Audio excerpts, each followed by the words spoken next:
Back on Morning Line, our guest with us this morning, Thomas Schwartz from Vanderbilt, political science professor, taking your phone calls, 737-7587, you know, the aftermath of the Putin-Trump summit. Let's go to Bobby next. Bobby, good morning. Oh, how we doing? Let me know say, y'all got a good show. I think probably, well, not the problem, but the good part, the changes in the law, hopefully they'll take care of those horses now, too, you know, themselves. What horses are you talking about?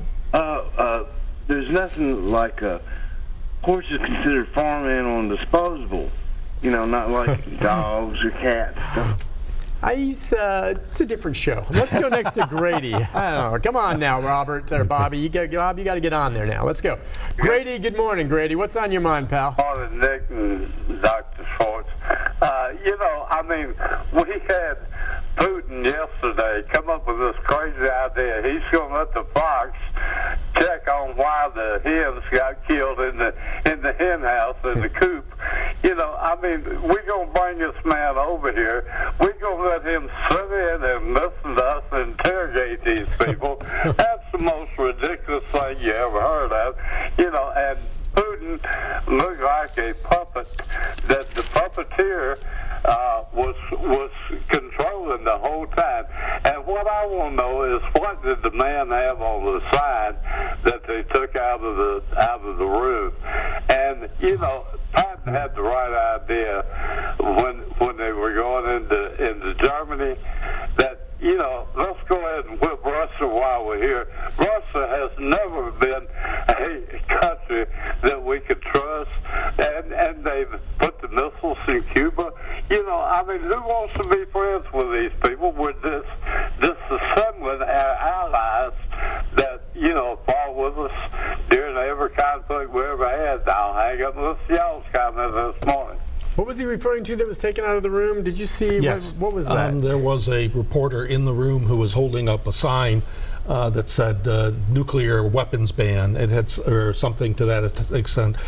He was from a more left-wing affiliate, and they were trying to get some discussion, or at least as I read the story, some discussion about the nuclear weapons negotiations between the two countries. I don't know. Oh, okay. And then they had that removed along those lines. He was removed because he was holding up something.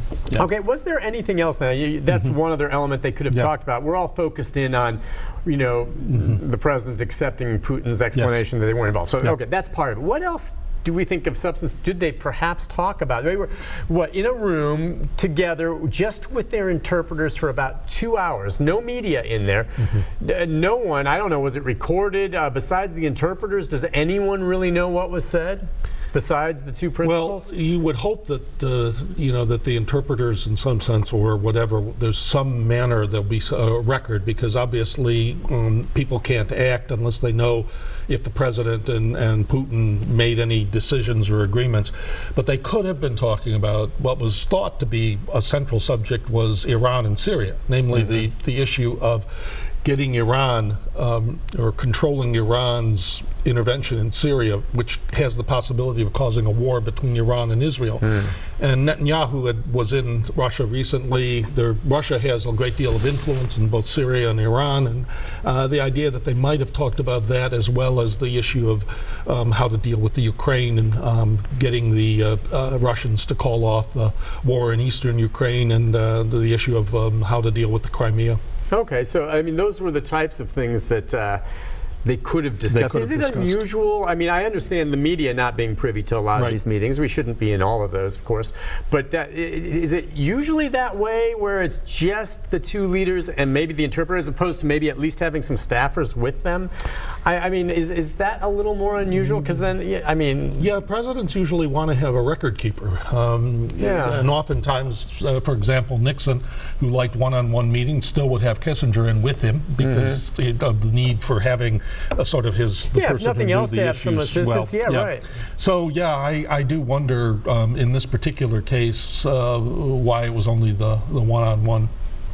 Okay. Again, and I'm curious what some of the viewers think in the aftermath of this, especially if you support the president, how you compartmentalize this. I mean, maybe if you agree with him that by basically, so we're clear here, by basically believing what Putin told him, that the Russians had no involvement, and taking that, he it seemed yesterday believed that, and ignored or didn't buy what his own intelligence community told him. I think that's right. I mean, the argument, the best argument he could put forth on that would be the idea that this is water under the bridge and we should move forward.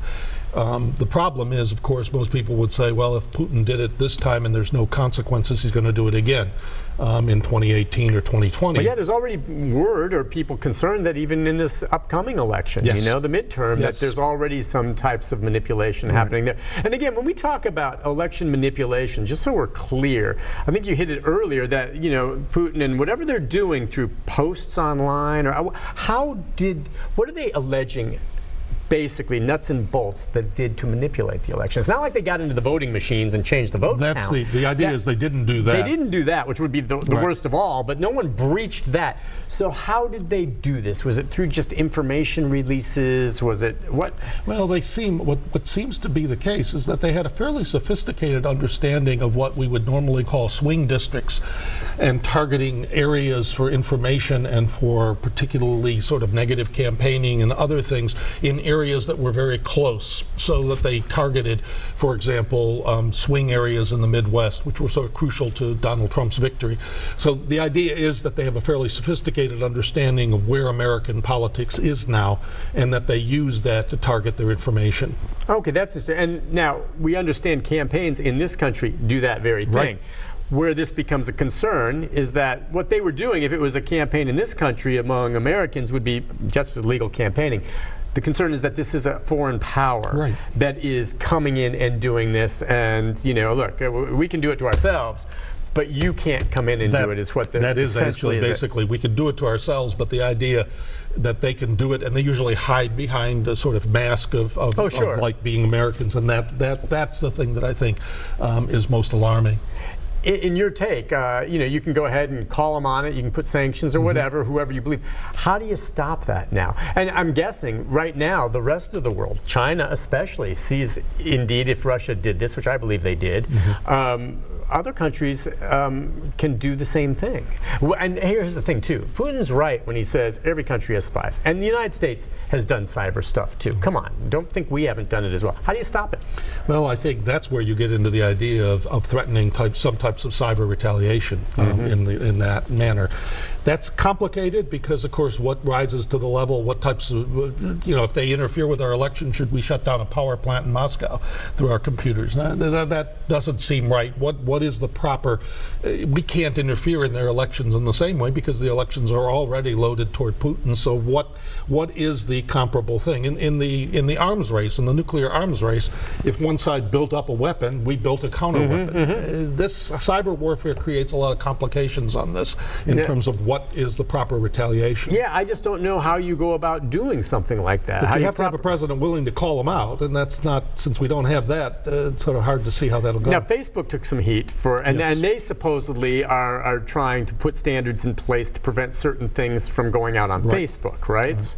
Which is kind of problematic because that can lead to censorship of political views and things that we that's why you want to put limits on it, but at the same time you don't want to infringe on too many of the freedoms, and it's a fine line. That's exactly right. Golly. All right, let's go to Jimmy. Hi, Jimmy. Hi, Jimmy. Hello. How are you doing today? Good. What's on your mind? I was just wondering, we are always talking about what Russia did to our election. How many elections have we did the same thing to, tried to influence? I know Central Americans, we did it all the time down in, Costa Rica and El Salvador and stuff. What about all the countries we've done it to? It's kind of hypocritical to talk about Russia when we're just as guilty.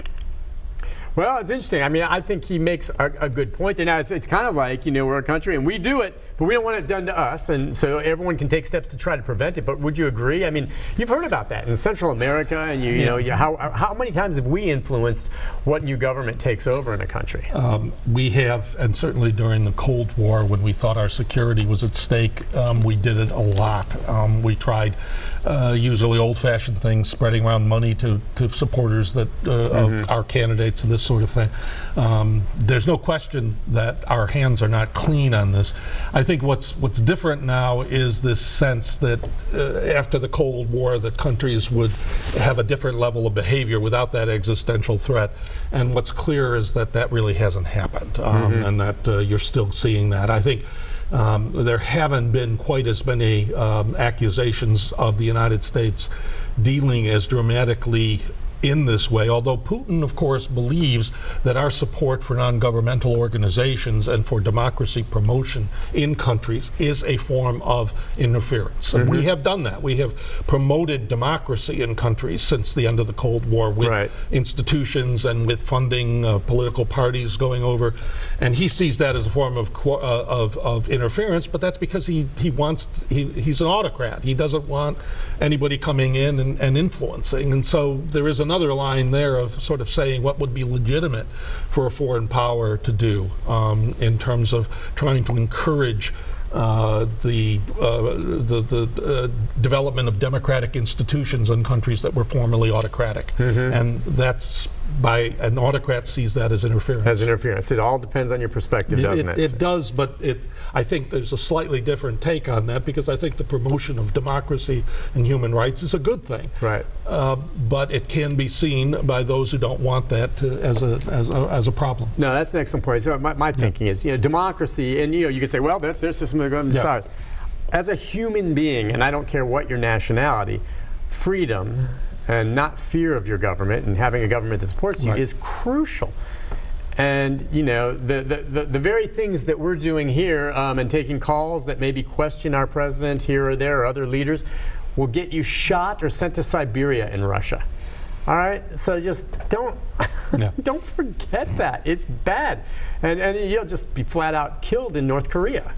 And it seems like some people in this country forget how valuable our freedoms are and how so many people in the rest, and that's where I talk about how great a country we are, around the rest of the world would give anything to live here, because not anything else except the freedoms. Gosh, and you got to protect those. And that's something I would die for.